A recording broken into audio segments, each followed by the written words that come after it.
India के उड़ीसा राज्य के पुरी में चमत्कार की एक ऐसी कहानी है जिसे समझ पाना साइंस के बस की बात नहीं है। साइंस, ज्योग्राफी, फिजिक्स, केमिस्ट्री और दुनिया के सारे ग्राउंड्स ऑफ बिलीव्स यहाँ सब फेल हो जाते हैं। हिंदू मान्यता में 4 धाम होते हैं: बद्रीनाथ धाम, द्वारकाधीश धाम, रामेश्वरम और जगन्नाथपुरी।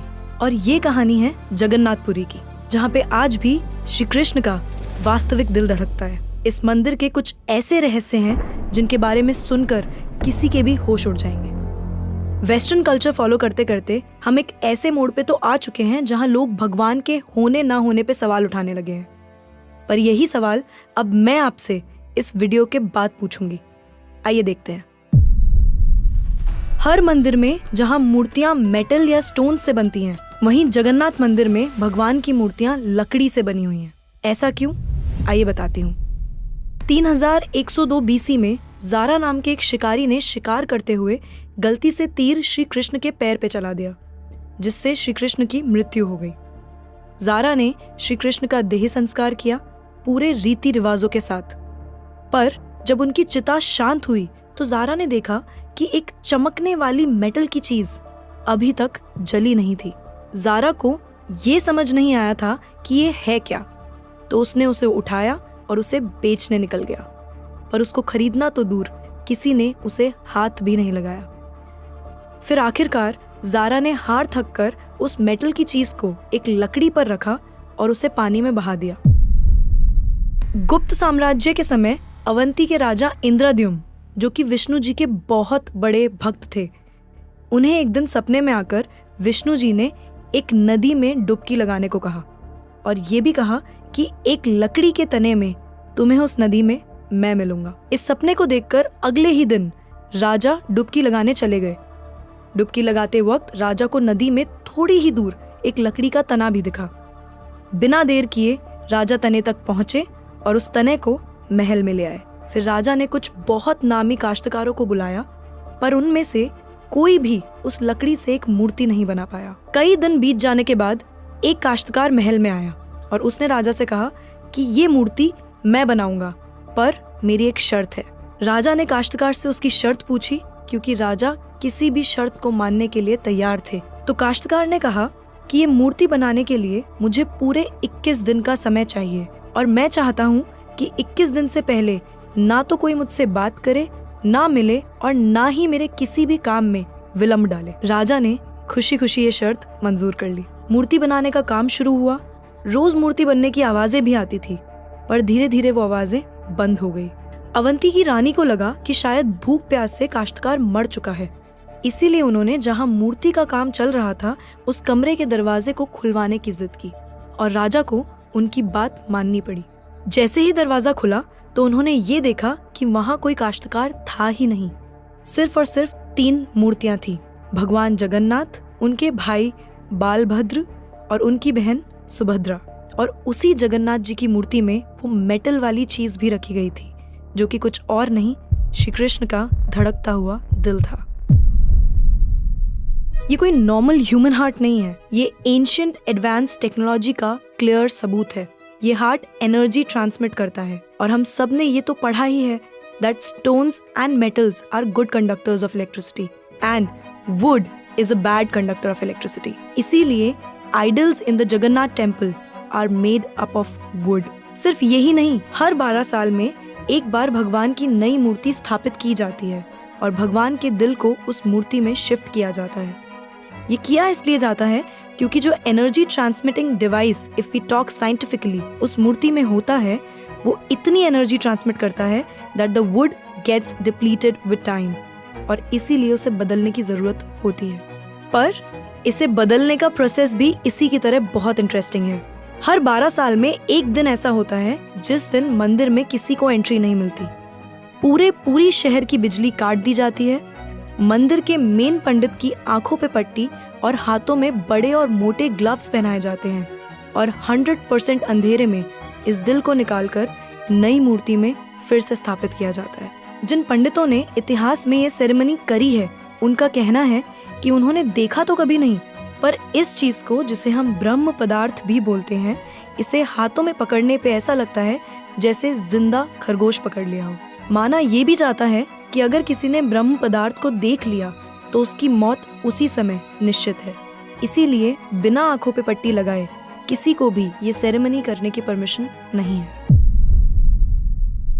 इस मंदिर के ऊपर एक झंडा है जो साइंटिफिक लॉ के बिल्कुल विपरीत चलता है। जैसे कि हमें पता है कि जिस डायरेक्शन में हवा चलती है पतंग भी उसी डायरेक्शन में उड़ती है और झंडा भी उसी डायरेक्शन में उड़ना चाहिए। पर जगन्नाथ मंदिर के इस झंडे की बात बिल्कुल अलग है। ये हमेशा हवा के ऑपोजिट डायरेक्शन में उड़ता है। क्यों और कैसे आज तक कोई समझ नहीं पाया। इस झंडे के साथ एक और खास बात है कि इसे रोज बदलना पड़ता है। इसीलिए मंदिर के पांडु 214 फीट ऊपर लगे इस झंडे को रोज चढ़कर बदलते हैं, क्योंकि कहा जाता है कि अगर किसी दिन ये झंडा नहीं बदला गया तो मंदिर 18 सालों के लिए बंद हो जाएगा। मंदिर में आए भक्तों के बीच रोज प्रसाद बांटा जाता है। उनके लिए वो प्रसाद बनाया जाता है और जगन्नाथ मंदिर में होने वाली हर चीज में कहीं ना कहीं भगवान की कोई ना कोई लीला छुपी है। मंदिर में रोज 500 लोगों के लिए प्रसाद बनता है और कभी कभी भक्तों की संख्या हजारों में भी चली जाती है। पर जगन्नाथ मंदिर में भक्तों के लिए प्रसाद कभी कम नहीं पड़ा।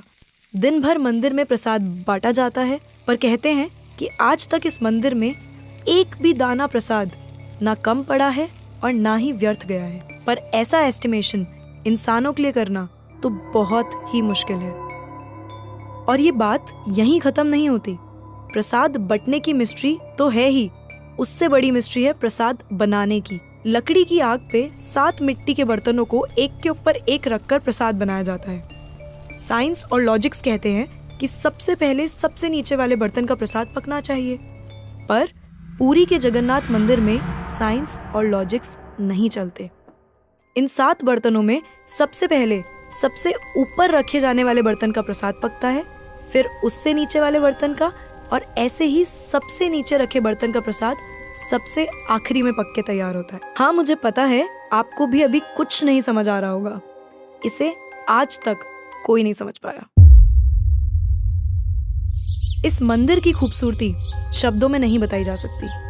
इतना बड़ा मंदिर इतने सालों पहले बिना किसी टेक्नोलॉजी के कैसे बनाया होगा। पर क्या आपको पता है 214 फीट के इस मंदिर की डोम की परछाई आज तक कभी बनी ही नहीं। Are you shocked? You must be, but it is true. Jagannath Puri temple के डोम्स की शैडो बनती ही नहीं है कभी भी, at any time of the day. और हमारी फेवरेट साइंस इस बात का भी लॉजिक नहीं ढूंढ पाई। The mystery is not over here. जैसा कि हमें पता है कि कुछ buildings, architectures and areas no fly zones होते हैं, मतलब वहाँ ड्रोन्स, एयरप्लेन्स या कोई भी मैन मेड फ्लाइंग ऑब्जेक्ट पहुंचाने की या उड़ाने की परमिशन नहीं है।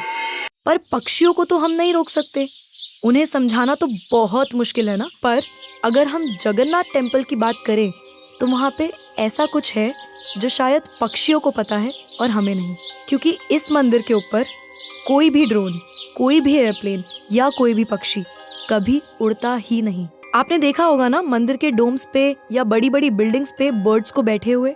कभी जगन्नाथपुरी जाएंगे तो देखिएगा that birds don't rest on the roof of Jagannath temple. आप कभी भी किसी भी पक्षी को जगन्नाथ टेम्पल की छत पे या उसके डोम्स पे बैठा हुआ नहीं देखेंगे। पर कंफ्यूज करने वाली बात यह है कि कैसे एक बेजुबान पक्षी ये जानता है कि इस मंदिर के ऊपर से उड़कर नहीं जाना। All of these things sound so exciting, right? अगर आपको ये कहानी जानने में और सुनने में मजा आ रहा है और आप ऐसी ही नई नई चीजें और कहानियां जानना चाहते हो तो नेकेड ट्रुथ को सब्सक्राइब करना मत भूलना। हम आपके लिए बार बार कुछ नया लाते रहेंगे।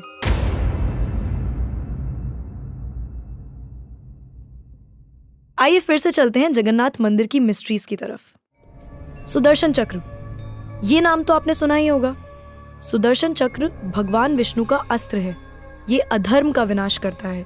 जगन्नाथ मंदिर के टॉप पे एक सुदर्शन चक्र है और उसे आप जिस भी डायरेक्शन से देखोगे उसकी फेसिंग आप ही की तरफ होगी। भगवान जगन्नाथ, जिनके नाम का मतलब ही जगत के नाथ हैं, इनके मंदिर में लाखों श्रद्धालु अपनी आस्था और प्यार भगवान के लिए लेकर आते हैं। पर इस मंदिर में सिर्फ हिंदुओं को दर्शन करने की अनुमति है। किसी भी और धर्म के इंसान को दर्शन बाहर से ही करवाए जाते हैं और दर्शन करवाकर भेज दिया जाता है। जैसे कि हमारी ex prime minister Indira Gandhi ji, वो भी जगन्नाथपुरी गई थी दर्शन करने, पर क्योंकि वो फारसी हैं और हिंदू नहीं, और उन्हें उनका सरनेम फिरोज गांधी से मिला है, इसीलिए इंदिरा गांधी को भी दर्शन करने की अनुमति नहीं दी गई। सिर्फ यही नहीं, 2005 में थाईलैंड की प्रिंसेस महाचक्री सिंधोन को भी जगन्नाथपुरी टेम्पल में एंट्री नहीं दी गई थी, क्योंकि यहाँ फॉरेनर्स अलाउड नहीं है। उनके लिए अरेंजमेंट्स की गई थी और दर्शन बाहर से ही करवाए गए। 12वीं सदी से बने हुए इस मंदिर को स्विट्जरलैंड की एक महिला ने 1,78,00,000 रुपए का चढ़ावा भी चढ़ाया। ये मंदिर में चढ़ाया गया अभी तक का सबसे बड़ा चढ़ावा है। पर फिर भी क्योंकि वो हिंदू नहीं है, दर्शन उन्हें भी बाहर से ही करने पड़े। हमारे ही धर्म की इतनी सारी बातें हैं जिसके बारे में हमें कुछ पता ही नहीं। हम आंखें बंद करके किसी भी कल्चर को, किसी भी ट्रेंड को फॉलो करते जा रहे हैं। हम भूल गए हैं कि हम एक ऐसे धर्म से जुड़े हैं जिसने दुनिया में संस्कृति, सभ्यता, परंपरा और संस्कार को हमेशा जिंदा रखा है। ये सनातन धर्म है और अब हमें धर्म को बचाना है। हर साल पुरी में जगन्नाथ जी की रथ यात्रा भी निकलती है। ये 9 दिन का त्योहार होता है जिसमें भगवान श्री जगन्नाथ, देवी सुभद्रा और भगवान बालभद्र को गर्भगृह से निकालकर रथ पर बिठाकर यात्रा करवाई जाती है। माना जाता है कि ये यात्रा इसलिए निकलती है क्योंकि भगवान इन 9 दिनों में प्रजा के बीच आकर प्रजा के सुख दुख को खुद देखते हैं, और इस यात्रा में लाखों करोड़ों भक्तों की भीड़ हर साल इस यात्रा का हिस्सा बनती है। जगन्नाथपुरी मंदिर की मिस्ट्रीज यहाँ खत्म नहीं होती। और भी बहुत सारी कहानियां हैं जो हम नहीं जानते, जैसे कि हर साल भगवान 15 दिन के लिए बीमार पड़ते हैं और भक्तों के लिए मंदिर में दर्शन बंद कर दिए जाते हैं। पर बहुत कम लोग जानते हैं कि ऐसा क्यों होता है। वी होप आपको ये वीडियो देखकर अच्छा लगा होगा। तो अब मैं आपसे पूछना चाहती हूँ, आपको क्या लगता है, भगवान सच में होते हैं?